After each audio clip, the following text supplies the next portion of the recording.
রব্বুল আলামিন বলেন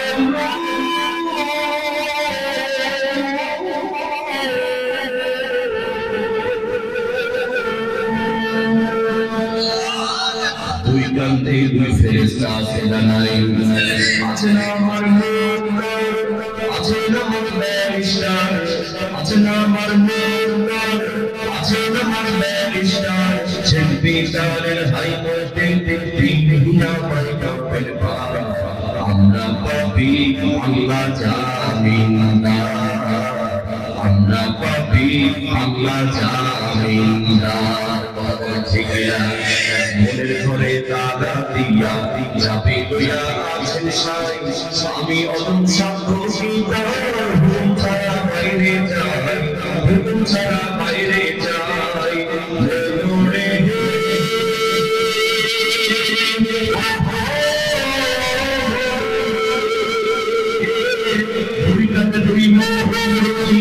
লিখে আছে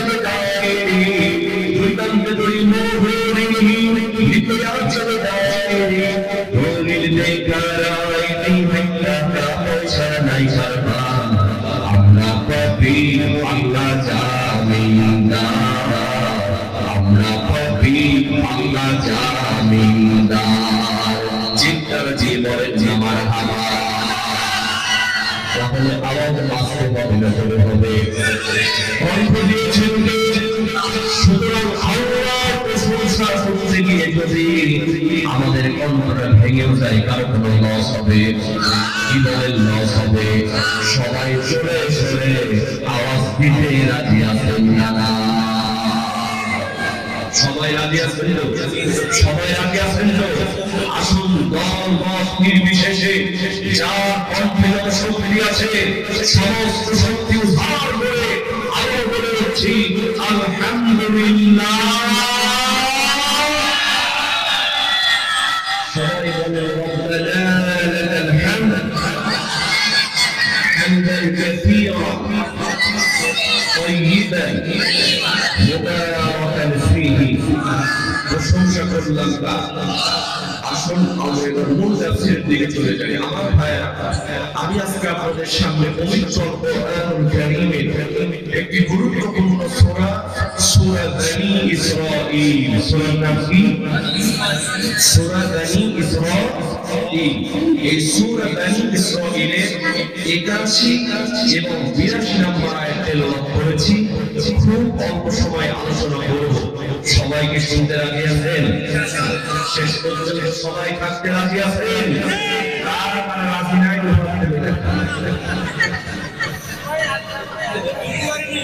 বুঝতে পারেন আশি বাবার শের হইলে 40 শেরে মনে মনে বিল্লা হইলে মিলবে না এই মনের সাথে মনের যদি মিল না হয় সারাদিন যদি সারাদিন করাটা ওজন কি মিলবে কিভাবে মিলবে আজকে বিশ্বাসের বড় অভাব আছে না নাই কারণ 40 বছর যিনি কোরআনের তাফসীর করেছে সেই কোরআনের প্রতি আল্লাহর সাইডিকে যখন বলতে লাগা হয়েছিল অনেক মুরব্বি চাইজ করে বসে সাইড করেছে হুজুর অন্যায় না করলে এমনি বলছে মুরব্বি একবার কবরে ঢুকে দেখো আল্লাহ সাইজ করার জন্য বসে আছে বিশ্বাস নাই কি নাই আরে ওরাও যে দিনের কথা বলে দিনের কোনো বিচল থাকতে গিয়ে সেই রাসূলের উত্তরসূরি আল্লাহ সাইদি তিনি যে শহীদ হয়ে গিয়েছে তবু অনেক মানুষ এখনো বিশ্বাস করতে চায় না কথা বলে ঠিক কিনা বিশ্বাসের অভাব বাজান বিশ্বাস যদি থাকে তাহলে ওজনটা মিলবে ওয়াজটা বোঝা যাবে কথা বলেন ঠিক কিনা জোরে বলেন ঠিক কিনা একটু মন দিয়ে ওয়াজটা শুনবেন এবং আমি আশা অনেকে বলেছেন হুজুর ইউটিউবে আপনার বিভিন্ন কণ্ঠে আযান শুনেছে, এগুলো শোনাবেন।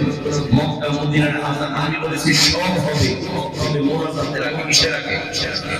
আগে কোরআন থেকে তাফসীর হবে। কথা বলেছি কিনা? আল্লাহ কবুল করুন বলেন আমিন। তাহলে সূরার নাম কি? সূরা বনী ইসরাঈল। আল্লাহ রাব্বুল আলামিন পবিত্র কোরআনুল কারীমের সূরা বনী ইসরাঈলের 81 নম্বর আয়াতের মধ্যে সুন্দর করে জানায় দিলেন, ওয়াকুল জাআল হাক্কু ওয়াযাহাকাল বাতিল ইন্নাল বাতিলা কানা যাহুকা। চিন্তা দিয়ে বলেন আল্লাহু আকবার।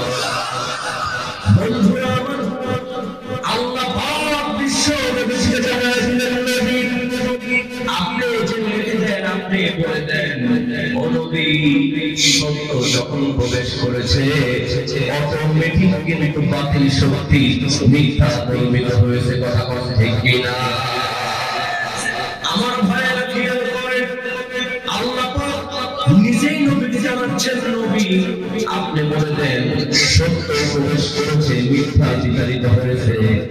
তাফসীর কারকগণ বলেন এই আয়াতের শানে নজুলের মধ্যে সুন্দর করে আসছে, আল্লাহর নবী মক্কা বিজয় যখন করেছিলেন, হুজুর কাবা ঘরের মধ্যে প্রবেশ করে দেখে ওই কাবার মধ্যে 360টা মূর্তি রাখা হয়েছে। সুবহানাল্লাহ, 360টি মূর্তি যখন কাবার মধ্যে আল্লাহর নবীজি দেখতে পেলেন, আল্লাহর নবীজি এক একটা মূর্তি ভাঙেন আর এই আয়াতটা তেলাওয়াত করেন, ওয়াকুল জাআল হাক্কু ওয়াযাহাকাল বাতিল ইন্নাল বাতিলা কানা যাহুকা। এই আয়াতটা তেলাওয়াত করেন আর একটা করে মূর্তি ভেঙে ফেলেন। জোরে বলেন আল্লাহু আকবার। গভীর মনোযোগ মুসলমান, এই যে আল্লাহ পাক বিজয় দান করলেন, মক্কা বিজয় হয়ে গেল। আমার ভাইয়েরা বলুন তো, এই বিজয় কি এমনি শুধু নামাজ পড়ে আসছে, শুধু কি রোজা করে আসছে, শুধু কি তাহাজ্জুদ করে আসছে? ও মুসলমান, শুধু নামাজ রোজা করে বিজয় আসে নাই। এই বিজয় অর্জন করার জন্য সাহাবাদেরকে জীবন দেওয়া লেগেছে। কথা বল ঠিক কিনা?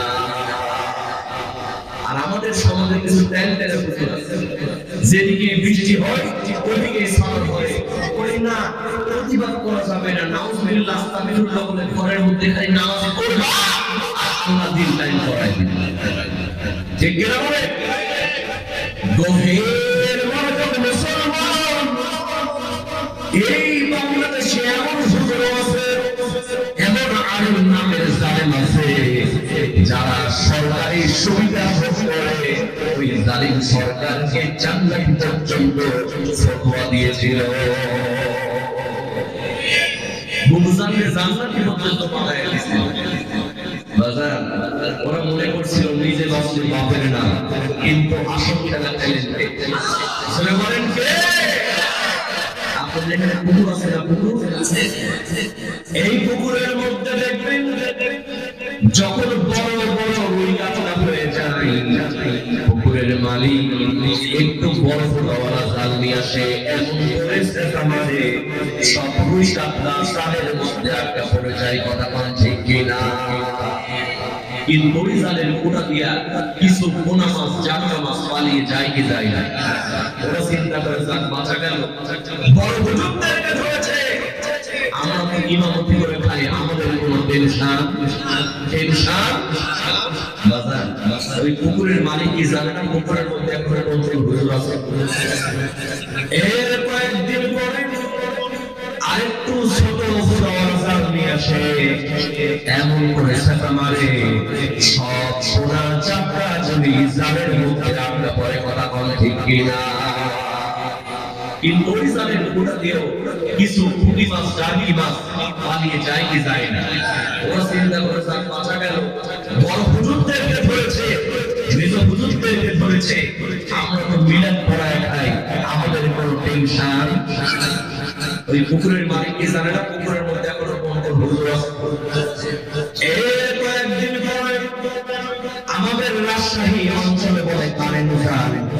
কি বলে এই কারেন্ট জাল নিয়ে এসে এমন করে ছাতা মারে কিসের খুশি কিসের গাড়িটা সব কিছু জালের মধ্যে আটকা পড়ে যায়। এরপরও কিছু কিছু জিনিসটাই টাকার মধ্যে লুকায় থাকে। সেং মাছ, বুসি মাছ, লেন মাছ আছে না নাই? ওরা চিন্তা করে জানি মাথা গেল সব পুরানে ধরছে।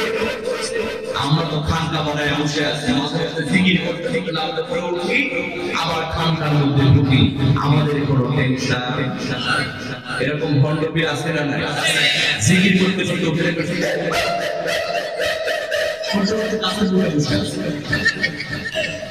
দেখবেন আম গাছে উঠে জাম গাছে উঠে ভুল করে খেজুর গাছে ওঠে না, কারণ জামে ওখানে কাঁটা আছে। ঠিক না?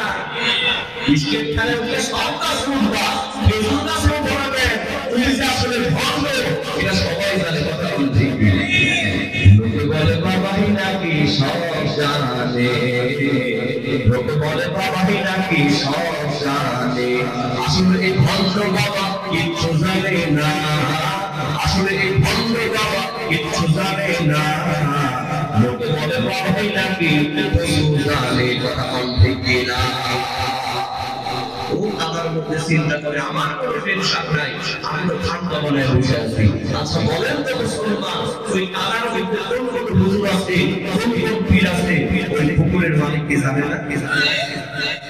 এর কয়েকদিন পরে পানি একটু ছেঁচা দিয়া গ্যাসের ট্যাপে যখন পুকুরের মধ্যে মারে, কিসের ফ্যান কিসের ফ্যান সব শিক্ষক হয়ে পানির উপরে ভাসতে থাকে। কথা বলেন ঠিক কিনা?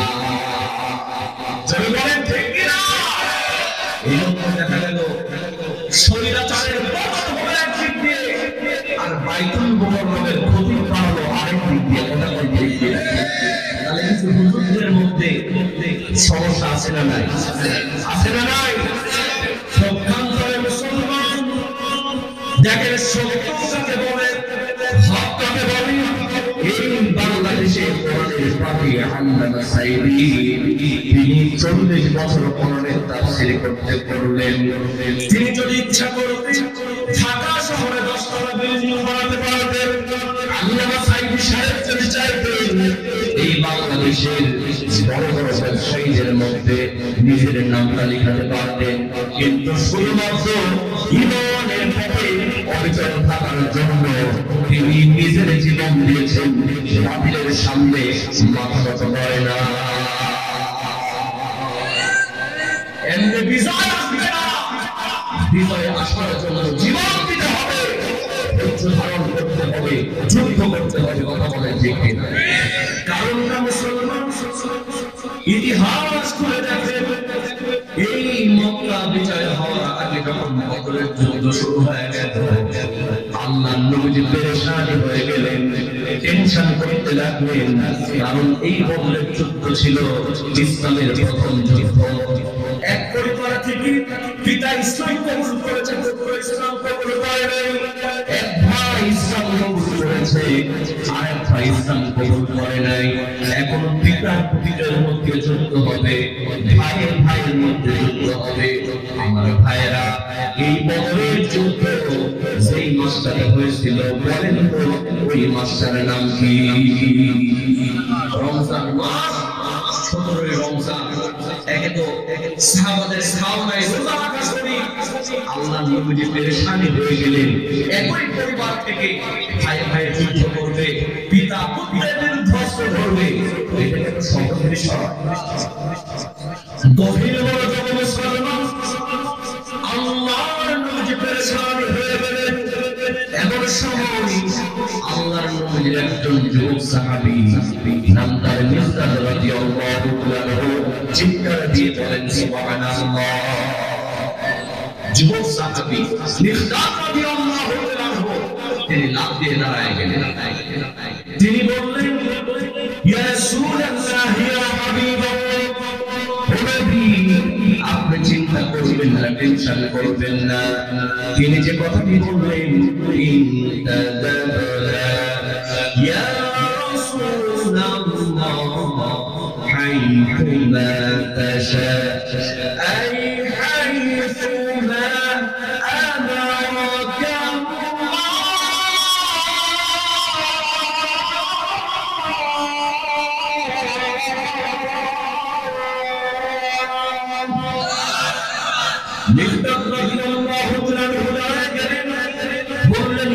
রাসূলুল্লাহ ইয়া হাবিবাল্লাহ চিন্তা করবেন না টেনশন করবেন না فقال بنو إسرائيل لموسى عليه السلام اذهب أنت وربك فقاتلا إنا هاهنا قاعدون ونبي আমরা মুসা আলাইহিস সালামের কওমের মতো বলবো না ও মুসা তুমি আর তোমার আল্লাহ মিলে যুদ্ধ করো আমরা ঘরের মধ্যে বসে থাকি এমন কথা আমরা বলবো না বরং আমরা বলবো বাল ইযহাব আনতা রাব্বুকা ফাকাতিলান ইন্না মা'কুমা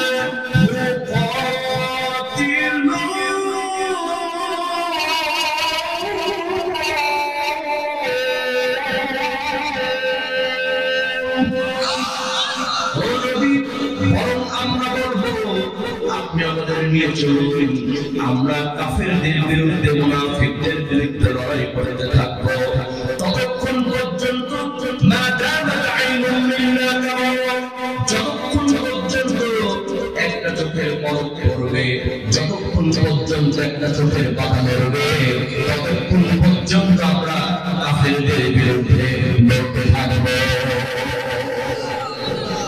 আমার ভাইরা বিজয় এমনি এমনি আসে নাই সব এমনি প্রতিষ্ঠিত হয় নাই আল্লাহ যখন সাহাবাদের মাঝে এমন কথা শুনতে পেলেন আল্লাহর নবী বললেন ও মুমিনা ইলা জান্নাতি আল্লাহর নবী খুশি হয়ে বললেন সাহাবারা তোমাদের মনের অবস্থা দেখো নেই তোমরা চলো আমার সাথে জান্নাতের দিকে যেই জান্নাতের প্রশস্ততা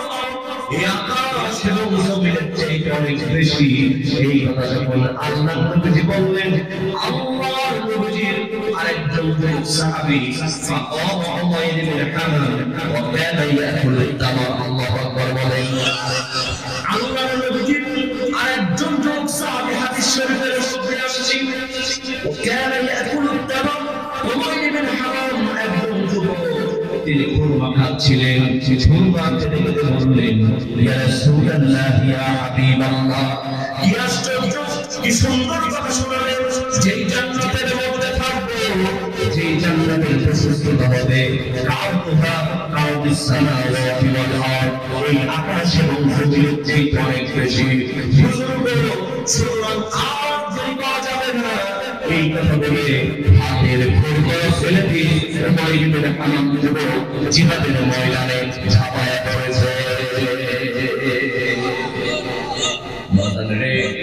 এই জান্নাতে আমরাও যেতে চাই কি চাই না ও মুমিন চলো যাই যাই রে জান্নাতের পথ ধরে ও মুমিন চলো যাই যাই রে জান্নাতের পথ ধরে একবার যদি দেখিতে তুমি জান্নাতের মেলা দুনিয়া নারী সব কিছু ছেড়ে ভাবতে সারা বেলা ও মুমিন চলো যাই যাই রে জান্নাতের পথ ধরে যুগে যুগে নবী রাসূল বলে গেছে কোরআন খুলে দেখো সবই আছে মহানবী যা কিছু বলে গেছে হাদিস খুলে দেখো সবই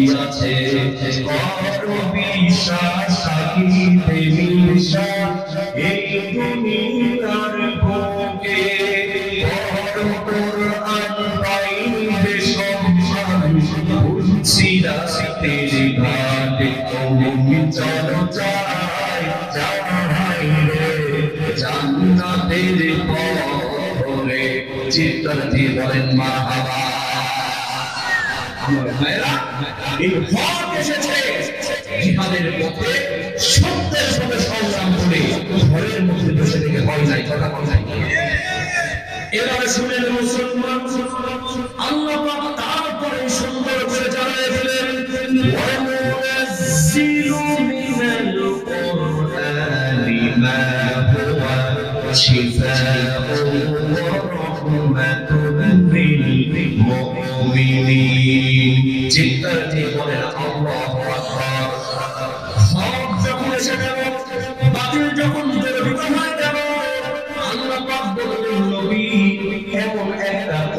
কারীম তোমারে দিয়া দিলাম, এই কোরআনের আইন দিয়া যদি তুমি সমাজ প্রতিষ্ঠা করো, সমাজ পরিচালিত করো, তোমার রাষ্ট্রের মধ্যে কোনো সুদ, জেনা, ব্যভিচার, অন্যায়, অপকর্ম থাকবে না।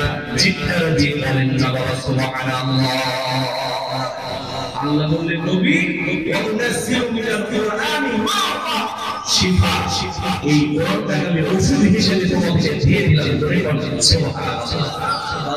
এখন এই ওষুধ মানে কি রোগ ছাড়া? এটা কি শুধু শারীরিক রোগ? না, এই রোগটা হলো সমাজের মধ্যে চুরি কারবারের রোগ আছে না নাই? চুরি কারবারের রোগ আছে না নাই? ছিনতাই, রাহাজানি, মাদকাসক্ত রোগ আছে না নাই? এই দুনিয়া থেকে চুরি, ডাকাতি, জেনা, ব্যভিচার, সব রকমের রোগ আছে। সব রোগের ওষুধ দিয়া আল্লাহ পাক কোরআনটাকে নাযিল করে দিলেন। জোরে বল সুবহানাল্লাহ। খেয়াল করবেন মুসলমান, এই কোরআনটাকে আল্লাহ রোগ নিরাময়ের ওষুধ হিসেবে সৃষ্টি করে দিলেন, নাযিল করে দিলেন। ও সাক্ষীরা মুসলমান, এখন আপনাদের কাছে আমার প্রশ্ন হলো, বলেন তো এই পবিত্র কোরআনুল কারীম আমাদের সবার বাড়িতে অন্তত একটা করে আছে না না? মসজিদের মধ্যে কোরআনুল কারীম আছে না না?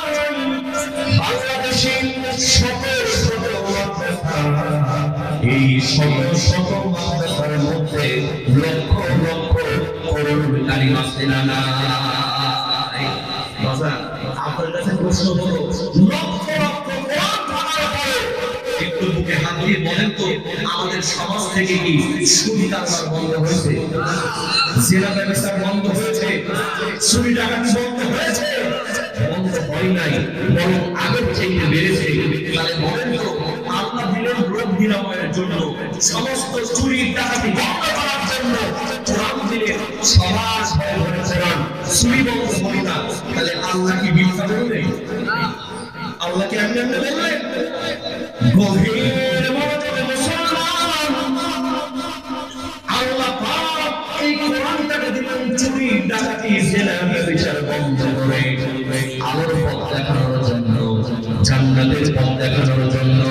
সবার ঘরে ঘরে কোরআন, চুরি বন্ধ হয় না, জেনা বন্ধ হয় না, সুদ বন্ধ হয় না। আসল কারণ হলো এই কোরআনটাকে আমরা সেবা খাই, বুকে জড়ায় ধরি। মসজিদের মধ্যে, বাড়ির মধ্যে, শোকেসের মধ্যে সুন্দর করে কোরআনটাকে আমরা রেখে দিয়েছি। বাংলাদেশে মাদ্রাসার মধ্যে কোরআনুল কারীম মুখস্থ করা হচ্ছে ঠিকই, কিন্তু এখন পর্যন্ত বাংলাদেশের সংসদে কোরআনের আইন কিন্তু পাস করা সম্ভব হয় না। ঠিক না বলেন? এদেশের সব নেতাগুলি জানে, সব জালিম সরকারের সেই উত্তরসূরিগুলো জানে, এই কোরআনের আইন যদি একটা সপ্তাহ বাংলাদেশের সংসদে কায়েম থাকে, মুহূর্তের মধ্যে চুরি, ডাকাতি, জেনা, ব্যভিচার বন্ধ হবে। কথা ঠিক কিনা? কারণ কোরআনের মধ্যে চোরের বিচার আছে না নাই?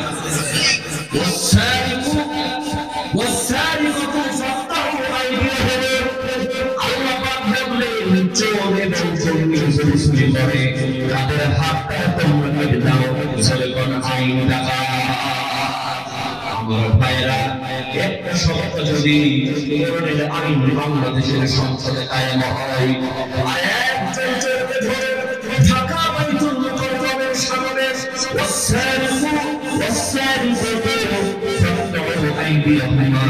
এই আইন দ্বারা তার হাত একবার কাটা হয়, আর সমস্ত টিভি চ্যানেলে লাইভ অনুষ্ঠান করে একবার কোরআনের বিচারটা দেখানো হয়।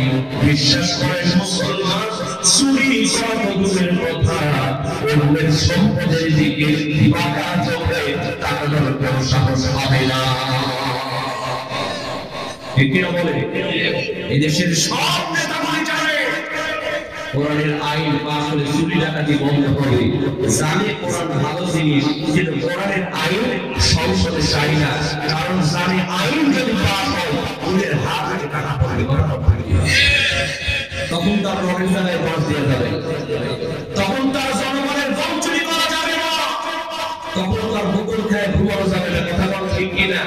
আচ্ছা বাবা বলেন সব ভালো জানার পরেও সবাই এটা চায়। আপনার কথা কি বুঝতেছেন না? ভালো জিনিস জানার পরেও সবাই এটা চায়। দেখেন এলাকায় বলে যে বিয়ের সময় বিয়ে হয় না, এখন অন্ধরা কেউ বিয়ে করতে চায় না। মুরব্বীরা চিন্তা করছে অন্ধের একটা বিয়ে দেওয়া দরকার। বিয়ে খুঁজতে খুঁজতে দেখে পাশের গ্রামে একটা মেয়ে, বেটে কুশি পদাকার চেহারা, কেউ তারা বিয়ে করতে চায় না। মুরব্বীরা চিন্তা করলো অন্ধের কাছে কালাও যা ফলাও তা, কালাও যা ফলাও তা। ওই কারণে এটার বিয়ে দিয়েছে যুবকের সাথে। 3 মাস সংসার করেছে। কয় মাস? জরবার কয় মাস?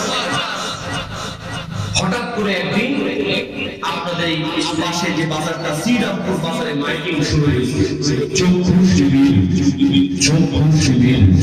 আগামী শুক্রবার সাতক্ষীরা সদর হাসপাতালে চোখের ফ্রি চিকিৎসা দেওয়া হবে। আপনারা সবাই আমন্ত্রিত। চক্ষু শিবির, চক্ষু শিবির। এরকম মাইকিং মাঝে মাঝে হয় কি হয়? এই অন্ধ যুবক এই মাইকিং শোনার পরে বাড়িতে এসে ডাক দিয়ে বলে, তাদের দিদি এতদিন পর্যন্ত চোখের ভালো চিকিৎসা করাতে পারে নাই টাকার অভাবে। আগামী শুক্রবার সাতক্ষীরা সদর হাসপাতালে ঢাকা থেকে যখন বড় বড় ডাক্তার আসবে, ফ্রি চিকিৎসা করাবে। আমার চোখটা আমি দেখাবো। আল্লাহ চাইতো আমার চোখটা ভালো হতেও পারে। শোনার পরে ওই কালো খুশি না বেজা, খুশি বউ বেজা, বউ চিন্তা করে সব না। চোখ ভালো হবে এটা ভালো কথা, কিন্তু চোখ যদি ভালো হয় আর বাড়িতে সে আমার বেটে খুশি পদাকার চেহারা যদি একবার দেখে, এই বাড়ি সব থাকবে, শুধু আমি তামাক করে শুনবো। ঠিক কিনা বলে? বউ করতে সাল থাকো, আমার স্বামীর চোখ যেন জীবনে ভালো না হয়। এদেশের জালিম সরকারের উত্তরসূরি আছে, জালিম নেতাগুলি আছে। ওরা জানে আরেকটা যদি ক্ষমতা পায় তখন তার বদল দেওয়া যাবে না, তখন তার জনগণের বংশী করা যাবে না। কোরআন যদি সংসারে পাশ হয়ে যায়, জনগণের চোখ খুলে যাবে, তখন তার জনগণের মাথা হবে না। কোরআনের বিরুদ্ধে ষড়যন্ত্র করা যাবে না,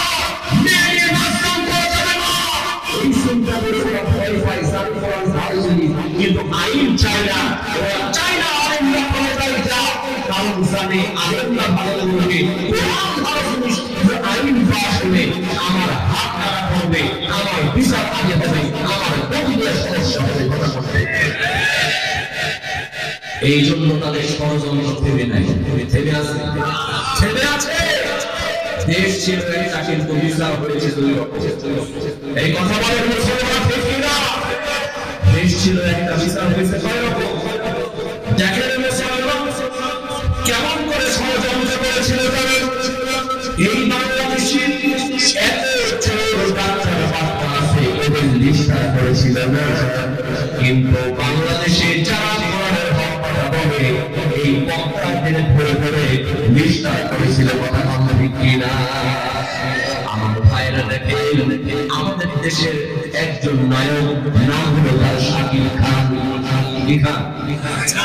এই শাকিব খান একটা বাচ্চা পয়দা করলো, বাচ্চার মায়ের নাম হলো নায়িকা অপু বিশ্বাস। যুবকেরা বুঝতেছে।